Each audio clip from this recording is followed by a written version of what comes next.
Here we go. Don't think too much, Alan Watts. We back at it with the true meaning videos. You feel me? Those who speak do not know. Those who know do not speak.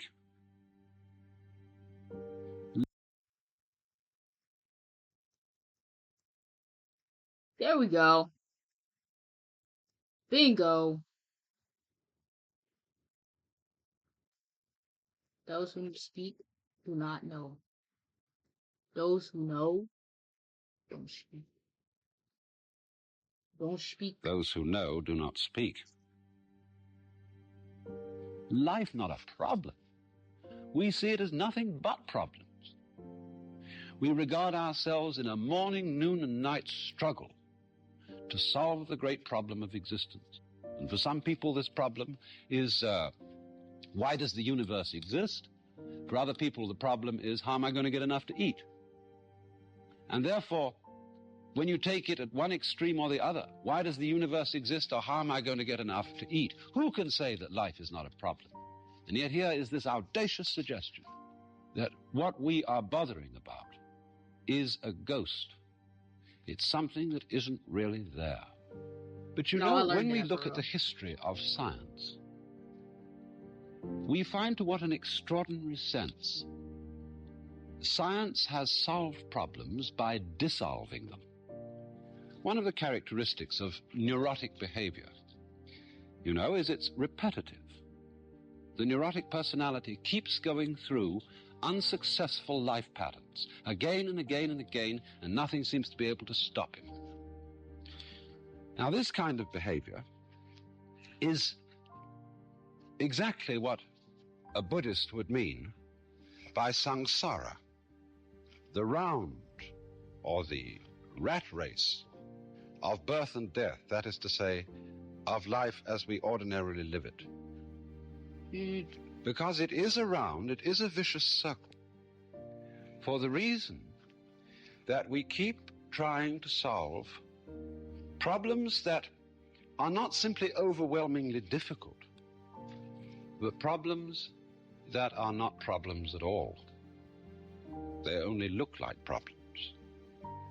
And so when we tackle, you see, impossible questions, I mean, for a simple example, if you really think it means something to ask why is a mouse when it spins, and then try and find out, it'll never make any sense till the cows come home. In the same way, Buddhist imagery likened this to looking for the horns of a hare, or the child of a barren woman, or the beard of a eunuch. And thus, things go round and round and never come out, when the question being asked is an absurd question, is a nonsense question. And therefore, what brings cure, healing, say, to a neurotic personality, is the insight that the problem that he was trying to solve was no real problem at all. Now, take, for example, some of the many ghosts which haunt our minds. We say, for example, that we all have an instinct to survive. And a lot of people thus treat the problem of life as, how am I to survive? And one might almost be a little cautious about relieving people of this problem, lest they should lose the impetus to go on doing their work. But that also, impetus to go on doing your work, is another ghost. We think we are driven, you see. We think that what we do has these mysterious things behind it. Like, for example, people say, we always make our decisions on the basis of a pleasure principle. We always choose in accordance with what we prefer. And of course, when our choice is limited to alternatives, all of which are rather unpleasant, we choose the lesser evil. Now, what does this actually say? We always choose what we prefer is simply another way of saying we always choose what we choose. For there is no way of showing what it is that we prefer except in the fact that we choose it. See, it's very important simply to keep your eye on what is being done and to describe that. And if you describe it clearly enough and well enough, you will probably find that the ghost of instinct disappeared. Thus, you see, when we talk about an instinct for survival, what is this saying? What is the evidence for the fact that there is an instinct for survival? There is no evidence except that, in fact, people survive until they don't. And this is rather odd, because what happens to the instinct for survival when people don't survive? Well, Freud thought he solved this problem by inventing a death wish, a death instinct. But that, too, is something as phony as the survival instinct. And the whole problem is much more simply described if we get rid of both of these ghosts. So, in this way, we find that when we try to explain some kind of behavior, some kind of activity, by supposing that there is a motivating force, a sort of incarnate spook behind the whole thing, what has really happened is that we haven't described what's going on sufficiently clearly. As I've often said, we are so bugged by the notion of stuff, you see, stuff acting, stuff doing things. But all that is, you see, is that the world strikes us as being material until we examine it closely.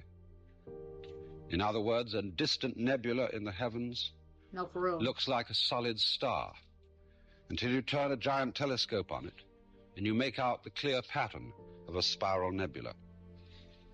Or, to the naked eye, a lump of wood looks like a solid and impenetrable mass of continuous matter.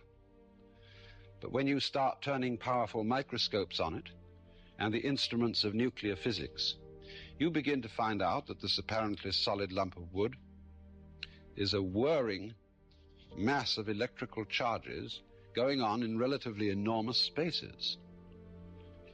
In other words, the concept of stuff is a sensation that we get when we haven't examined things sufficiently closely, or when our instruments are not fine enough to penetrate what we're observing.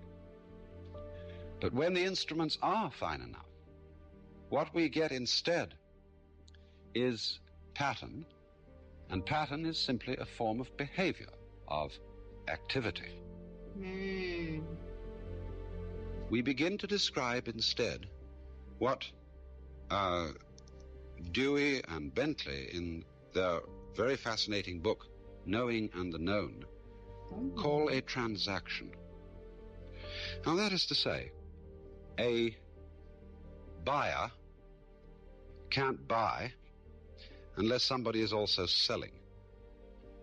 You can't know anything unless there's something to know. You can't eat unless there's something to be eaten. Go on, gang. And this fact, you see, is constantly overlooked, that anything in the world, whether it's inanimate or animate, whatever it may be,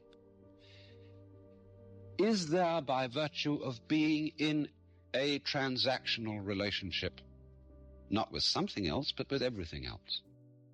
In other words, a human being, of course, has ever so many relationships. They're very complicated. We don't want to talk about it. And because a person, say we call a doctor, is not only related to his actual work of doctoring, but he may be also a father related to a family. He's a citizen related to a community in other ways than as the doctor, and so on and so forth. And so we begin to imagine him, as it were, apart from his relationships, as a sort of constant, going through all these different relationships, and therefore in some way different from them all. But this, you see, creates a ghost.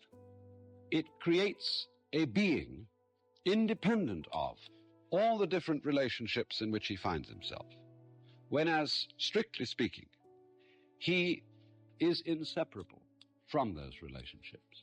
And we can't eliminate them. We can only describe him fully as the entire whole complex. So that, in other words, every organism could be called the behavior of the field or environment in which it is found. Now, this doesn't mean, on the one hand, that the organism is something pushed around by the environment and is completely passive and inert, and that everything that it does is simply a response to external stimulus. Because, in a way, the organism is part of its environment. After all, it is an object, a process in nature, in the cosmos, just as much as everything in its environment. There is really no way of separating the two and saying that one acts upon the other, that the organism, as it were, shoves around the environment, or that the environment shoves around the organism. Instead of speaking, as it were, in this terminology of doers and done-tos, of attackers and victims, we simplify things considerably just by confining ourselves to a description of what is happening. And as we do this, we get a peculiarly clarified picture of the world without all sorts of ghosts. And it is in this way that we also begin to be able to have some preliminary intuition or sensation of the meaning of the fact that life is not a problem. In other words, not a contest between ourselves and our environment.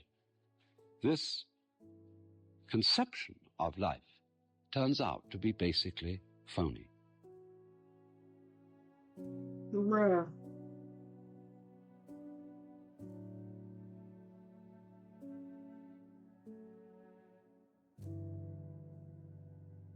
Dang, bruh. Nah, that was actually pretty. That was actually pretty. That was actually good. I watched this one. Some of these are like the same videos. But dang, yeah, that makes sense. Same thing, really. Same thing. Everything, everywhere, all at once. Yin yang, feel me? Infinite. Nah, that's crazy though. Like even this thing right here has a bunch of atoms, molecules, keeping it together. Like, what if I could just be like, it's not Doctor Strange, is it? What if I could be like Flash and like phase through?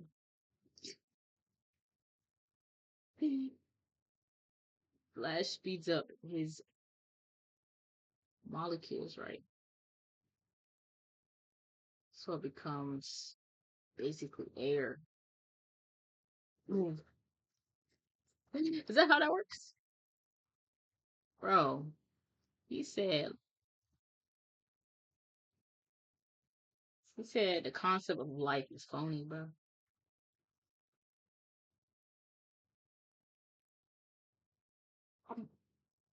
Phony.